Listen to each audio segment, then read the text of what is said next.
Hello and welcome to The Conversation, a brand new show on the Hope TV network. We're glad you're joining us.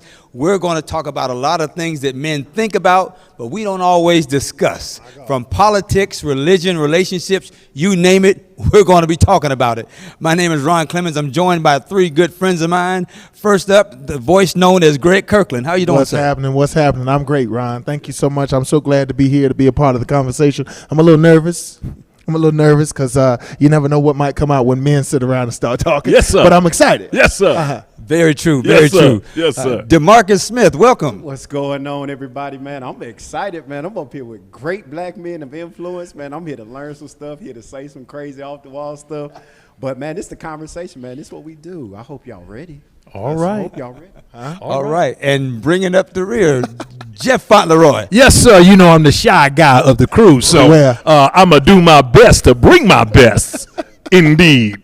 Yes, sir. All right. Let's let the audience get to know us a little bit better. Let's start off, favorite movie of all time, Greg Kirkland. Wow. You know, that's a hard question because I am a movie buff. I watch all kinds of movies. They range from, they could start from The Color Purple to Coming to America to Harlem Nights. You know, stuff that the Saints might not think that I should be watching, but I'm gonna watch it because that's what I like. I don't blame you.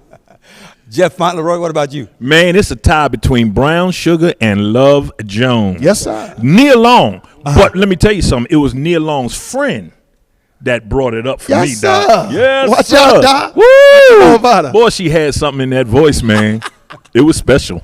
And, of course, Sanaa Lathan. Yes, sir. Anything that she does Yes, sir. is good for me. Yes, sir. I just watched Brown Sugar the other night. Man, come on. I'm talking about that's a classic. It'll bless you. If you black DeMarcus- and ain't seen that, it's a problem. DeMarcus Smith. I am a big Denzel Washington, Will Smith fan. Yes, sir. So you can catch me watching anything from Malcolm X to the Book of Eli, American Gangster. Denzel, man, he just Yes, sir. he a beast with it. Yeah, Man. he's He know a how to beast. draw you in. So anything that they in, I'm glued. Yes, yeah, sir. yeah, Yes, you're sir. right. I'm going to have to stick with Morgan Freeman, The Shawshank Redemption. Come on, Doc. Oh, that's a Shawshank movie, Doc. Redemption. You went Yes, deep. sir. Yeah, that's I watch that one every time. Best Yeah. movie of all time. You went Best heavy movie of all there. You time. went heavy. Yes, All dude. right, I got something to admit to you. I've never seen Shawshank. Oh, 10 points on your cool card, brother. Yeah, never you're seen sadly lacking. All right. A favorite singer of all time. Same thing, man. It's hard for me. I honestly, I can't answer that question. As a musician, as a music lover, as a singer myself, I just can't. There's no way I can pinpoint one particular person that I would say is my favorite. I just love singers. Gotcha. That makes sense for you. DeMarcus? I can't sing, so I was raised old school to the heart. So I can go anywhere from Gap Band to Big Luther, not Little Luther. With an F? With an F. Okay. And to, man. Teddy P. All right. I mean, I'm just old school to the heart. Yes, sir. Okay. Pastor Jeff? Man, I'm going to go with Luther. Big Luther. Big Luther. Matter of fact, Big Jerry Curl Luther. Yeah. And My Teddy God. P. Teddy P. Yes, sir. Close the door. Those are Turn 'em all off. good, but I've got to go with the voice. Patti LaBelle. Okay. Yes, sir. Patti LaBelle. Okay. Favorite of do all that. time. Favorite of all time. All right. Now that we get that out the way, let's start the conversation. Yes, sir. Are you ready? Okay. Let's go, Doc. Let's talk about politics for a little bit. President Joe Biden. Oh, Lord. He's been in office now for 9 months. He's 9 months into his presidency. President Trump is gone. What kind of job is he doing? Let me give you some statistics. 2017, a gallon of gas was $2.41 a gallon. Right. Now it's about $3.10. Crime rate was down in 2017 about 0.2%. Violent crime is up 3.2% now. You have what's going on at the border with the Haitians. So there's a lot of talk about Joe Biden. Is he competent? Is he really in control, or are his aides running things? Let's talk about it. Joe Biden. Greg? And not to take the conversation too far left, but to me, when I think about Joe Biden, I actually think about the mayor of our great city of Atlanta, Keisha Lance Bottoms. And the reason why I say this is because Keisha came in on fire, but encountered and a plethora of setbacks and obstacles and issues. And with that, you know, it would seem to the average person that she didn't do a great job or she's not doing a great job, when in all actuality, she is just trying to deal with the seemingly insurmountable obstacles. So I feel like what Joe Biden is facing right now is the odds that are against him. You know, now he's got 3 more years to show something. You know, and that'll tell everything. Gotcha. Yeah. Jeff Fauntleroy? Yeah, I think he's doing a good job. First of all, what I believe he did was he brought integrity back to the institution of the presidency. He brought integrity. He brought professionalism back to the White House. And one thing about Joe Biden is this is a guy who has been part of the Washington establishment for many years. So now you got an outsider who came in with his own agenda, and I don't even know what that agenda was except divide, hatred, and everything else. So now you got Joe Biden coming back in there. He's the new coach of the team, but he's been part of the team for years. So he's the one who I believe can put it back together. He gave us integrity on the whole world front. We were laughing stock all across the world. Absolutely. Now everybody understands Joe Biden. Now what he is doing is trying to put the pieces together. I don't think we can blame a lot of the stuff that's happening right now on him. I believe that it's peaking at this moment, but he has the right mix to put everybody back together. Love that. But let me ask you this. He has been a part of the establishment for so long. Is that part of the problem, that he's a career politician? Well, right in the wrong position.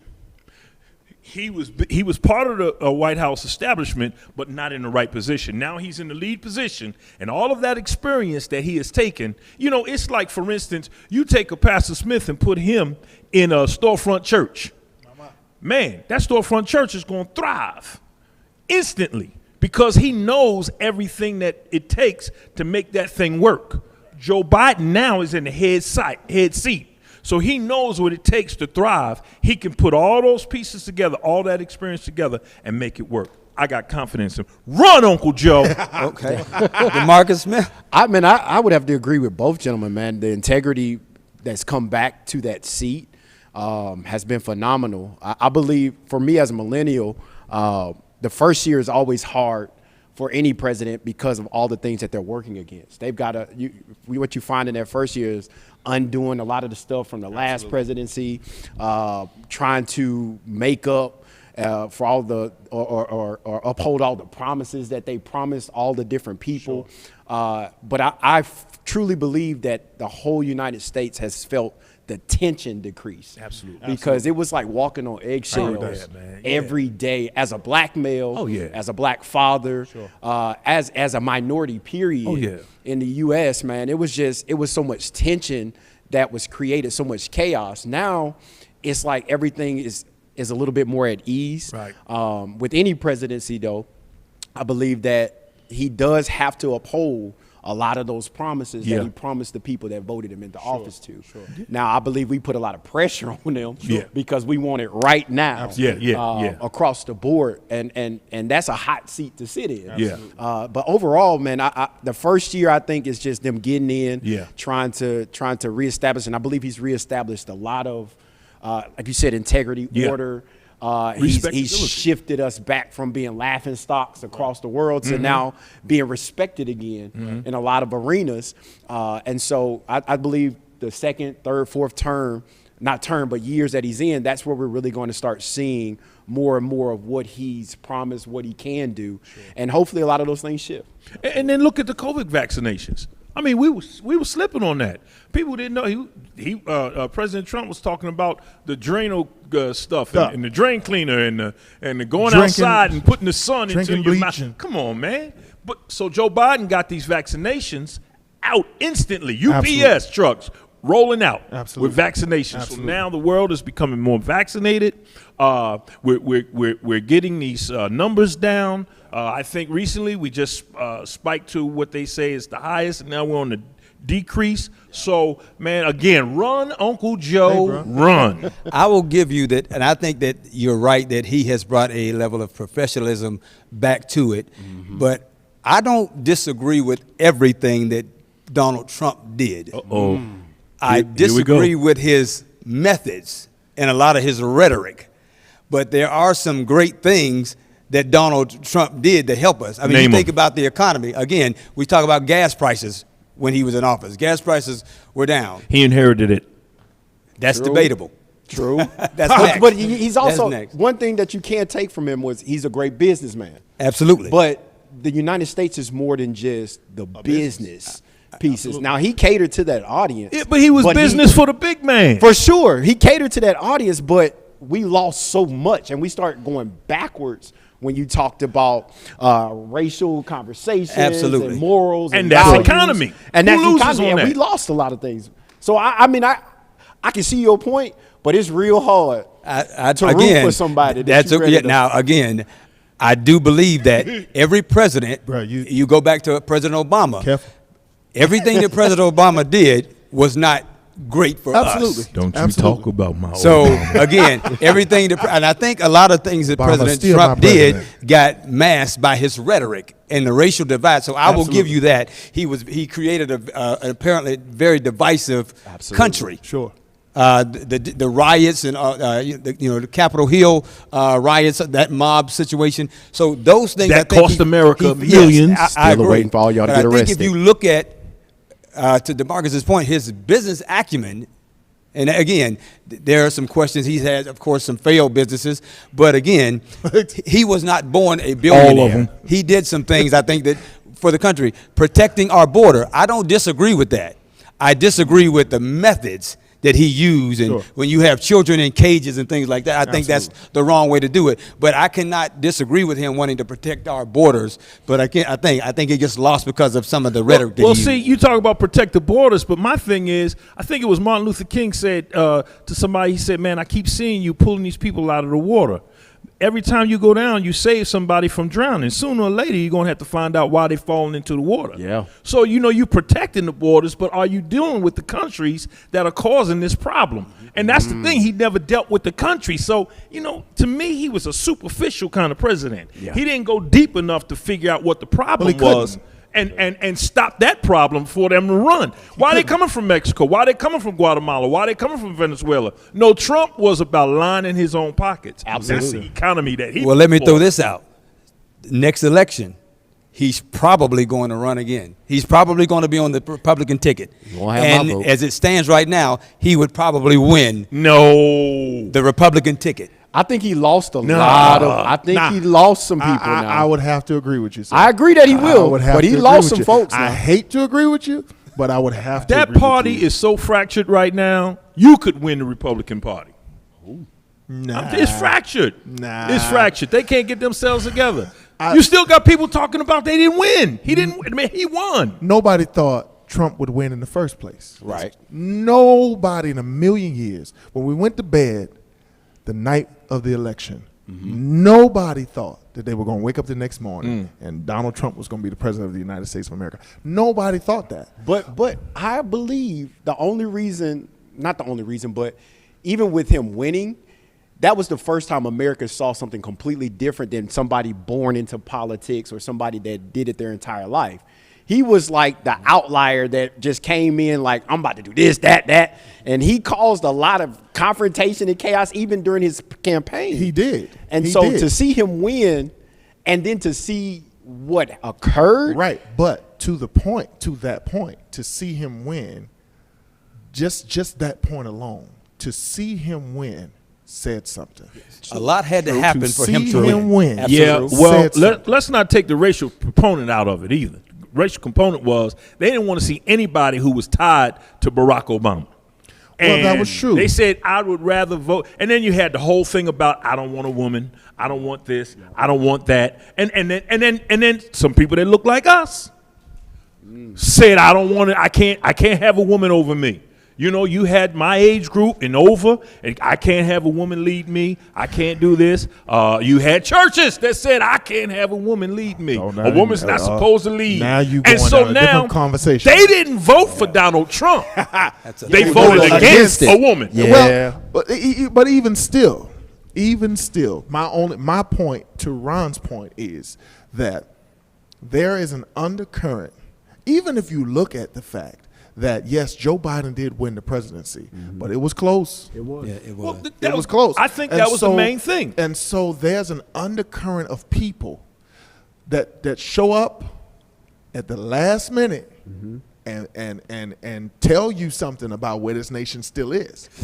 And that's the part that we underestimate. I think that's it the went part that so we don't far, think about. Greg. I think it went so far to the other side that people are like, this is bad. This is wrong. I'm gonna make one more statement. I'm gonna say this. Final thought on this. Final To thought, you, Greg. and this is the scary part.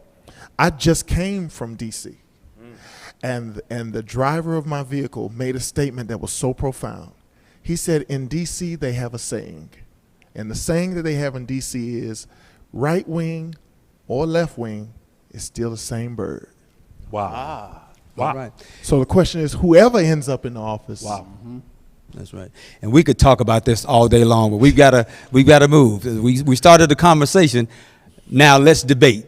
Okay, let's debate. What was we already doing? I thought we were debating. We were just talking. Oh, we were just now talking. we're going to debate. Okay. All right. God help. All right. Well, bring it on. Are you Bring ready it for on. this topic? Let's Yes, go. sir. Okay. Let's We keep hearing about how women, especially women of color, are Lord. finding it very hard to find a mate, I'm a in suitable trouble. mate. Oh, Okay. oh, God. I've got some stats for you. Oh, I'm in trouble.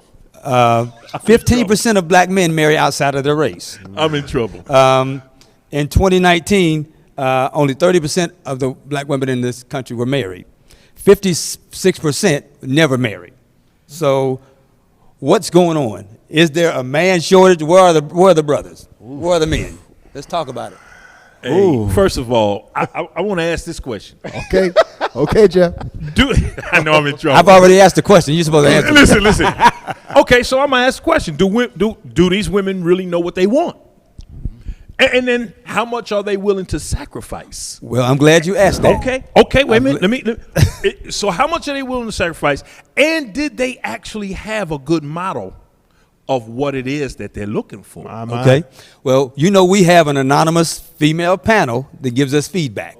And we asked them that question. And a couple of things that they said were that men want to play around, but some men don't want to commit. They don't want to commit. That was the big one. And one of the other ones was that there are too many options for the men out here.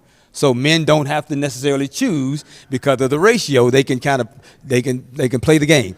Let's talk about it. Hey, men will commit to what is committable. Be careful. Hey, Men will commit. Be careful. Listen now, men will commit. Come on, we have Email all him. committed to some Email stuff. him. Wait a minute. You know, we have Email all him. committed to some stuff. Yeah. That later on down the pike, we said, man, man, I'm really committed to this. Yeah. Because it was something Come on, preacher. that they did that made us say, at the end of the day, well- I'm coming home. Well, life, okay, so I would have to agree. I think that one issue, in my opinion, this is just my opinion, one issue that we run into as a culture with our beautiful black sisters is, and you brought up the point of having, like they love to say that men, a lot of black men grew up without fathers, so they didn't have a role model to teach them how to be a father, how to be a man, right? Well, I think that in essence, also a lot of black women grew up, they had daddy issues, or they had father, they didn't have the absence of a father figure, or things of that sort, right? And so what happens is that in our culture, I think that African American women have been raised now to be self-sufficient, self-reliant, to be, independent women, to be go-getters, to do what they have to do for themselves, right? And so what happens is that in our culture, from what I have been able to see, is that a lot of our sisters have this mentality of, I don't need a man. Yeah. Okay. They have the mentality of, I don't need a man. And that shows. So you gave a statistic of the amount of black men that marry outside of their race. And in my opinion, I believe that a great deal of that is because other cultures and other races teach their women to rely on the man. Gotcha. They teach their women to rely on the man to be the protector, the provider, the breadwinner, and things of that sort. So other cultures teach their women to be a bit more submissive, reliant, and things of that sort. So a lot of African American men go outside of the race because they are able to find that woman that can let the guard down and let the man lead and let the man be. Wait a minute. What's the younger point of view, Doc?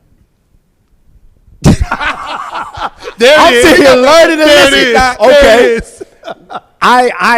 I agree with Brother Greg, man. Like, I believe that the traditional view of women has shifted. I believe women have been powerful. They've been intelligent, self-sufficient. I mean, but today you see more and more of them in powerful seats, right? And not to say that they couldn't be in those seats. It was just traditional mindsets and mentalities would not allow them to be there. Right. And so I believe their standards have risen for some women. I won't say all, but to the point where if I'm a CEO of a Fortune 500, which we see black females in those seats, right? Then from a male standpoint, I believe some women say you either have to match me because of where I am, or you have to be able to give me something that I don't already have. Well, there it is. Right. Okay. So, and that's just the thought process that I have. So you can't give me money if I already have the finances. Right. And I make those finances. Right. What can you give me beyond it? Whether that's conversation, whether that's time, whether that's love, the things that I don't have.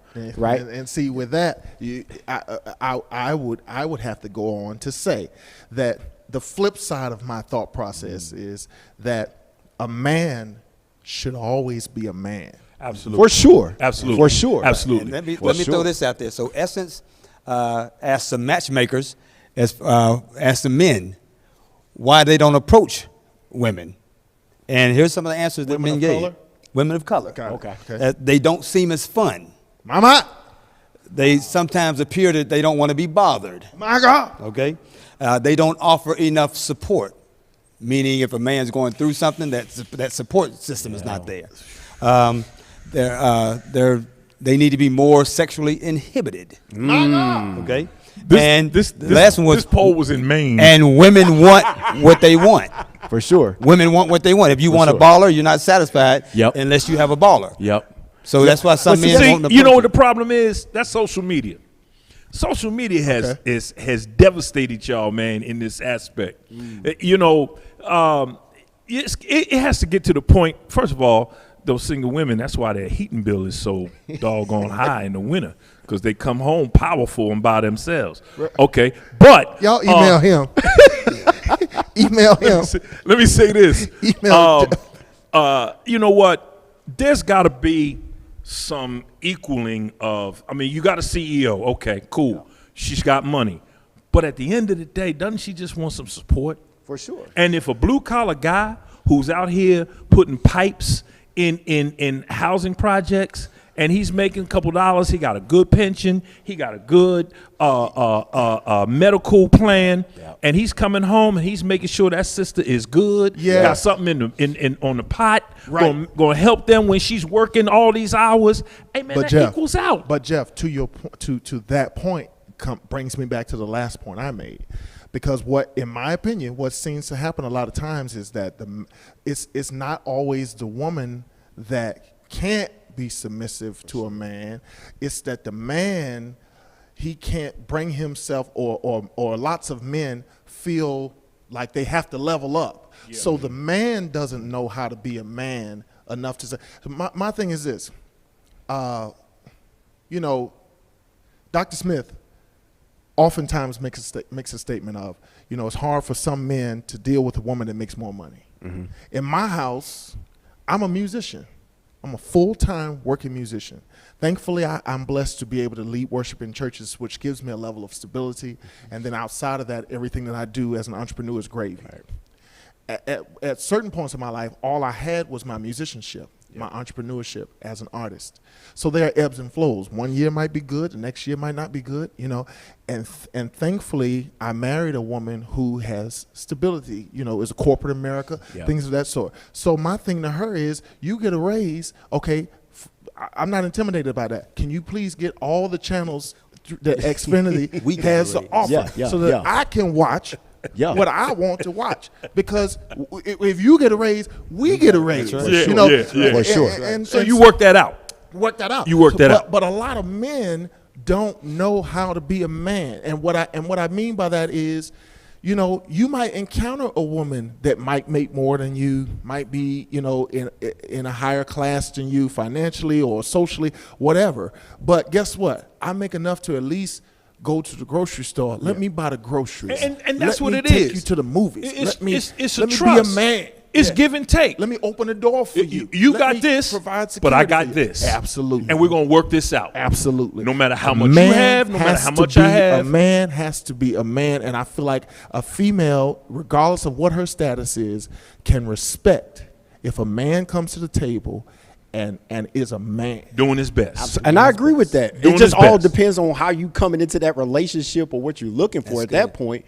Because even though we're talking to the point of that female question, you brought up a great point of intimidation by most of these men out here. Most men can't handle a powerful woman or a woman who has it all together because of how they possibly were raised to be a man, right? Exactly. So like for me, growing up, I was raised by my grandfather, traditional mindset. Absolutely. Right? You wake up early, you go to work, you bring the finances back. And my grandmother, from a traditional mindset, home mom, take care of the kids, etc. That's not the case today. No, not at all. And so depending upon how you were raised as a male, you have a point of view of this is how I'm supposed to be.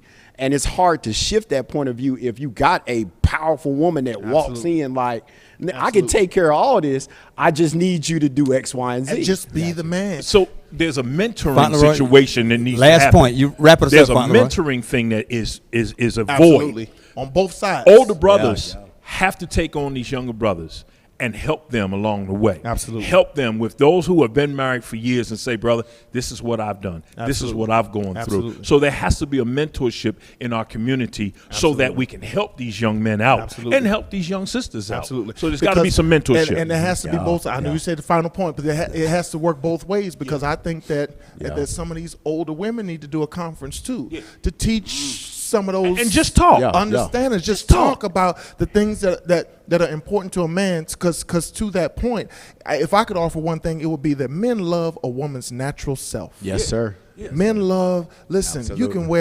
you can wear your eyelashes, ladies, and your hair can be down your back, and you can restore and change and enhance all you want to, and wear a face full of makeup. A man loves a woman who, when she gets out of the swimming pool, we're not surprised by what she look like when she come up out the water. We like a woman's natural self. I saw someone on Instagram the other day. I know where to go. But look, email Greg Kirkland. Listen, I saw someone on Instagram the other day, Ron. Listen, the meme said this: y'all women out here doing all these things, enhancing all this stuff, putting on all this stuff. Grandma came out the room in a house coat. House coat, yes, sir. And made 14 children. Yes, sir. So grandma got granddaddy Yes, sir. with a house coat. Ain't nothing like a rollers and good pink house coat, brother. I wholeheartedly disagree with Button all down that. the front. I love you, Yes, Granny, sir.